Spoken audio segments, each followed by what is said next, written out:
Ei kaveritussa. Onko puussa? Oikein!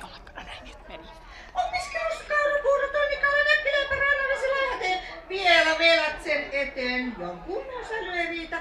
Pomo ainakin siitä kiinni. Vanhempi väki päättää sitä sun tätä, jos osasi haluttiin äänestä. Valtion Suomien vaalit edes nuoriso voi tehdä vaaleista spedet. Anna äänesi soida ja kuulua, ota koppia, heitä valtasi pelin, laita oikea numero kehiin. Ota vähänkin duuni vastaan, vaikka työ ja tuntos haittaa. Joskus on kestettävä epämukavuutta, pian alkaa pukkaa hyvää tulevaisuutta, siis ole rohkea. Yhteiskunnassa sinä olet jäsen, sulla olisi jolla ytimeen pääset. Äänestämällä voit vaikuttaa, panna hihat heilumaan. Ota kantaa, tuu mukaan, ettei susta tule semmoista katsojaa. Valtio tietää tehtävänsä, nyt kunnille lyödään hihoinässään. Huonot on ajat niin kuin aina, jos muistelee puheita vaarivainaan. Nuoria kaivataan politiikan ruoriin.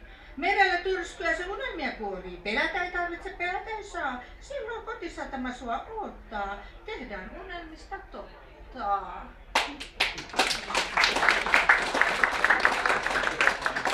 No niin. Mitäs tästä sanoo tuomarit?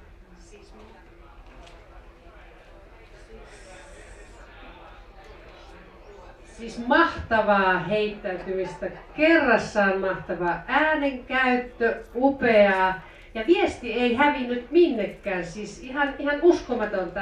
Ja minuun iski erityisesti tämä räppi tämmöisen 16-vuotiaan teinin räppiä kuuntelevana, jatkuvasti kuuntelevana, niin tuntui ihan niin kuin olisi kotonansa. Hienoa, kyllä tosiaan tässä ei tiennyt, että kuunteleeko runoesitystä vai räppiä.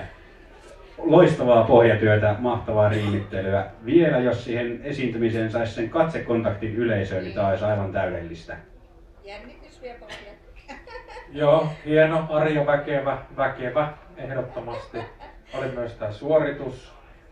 Mä kaivasin vähän vielä sitä kakkaraa sinne, ehkä rekvisiitaksi ja pikkasen muutama kommentti siitä, mutta hyvä ja hauska ja heittäytymistä, siitä iso plus.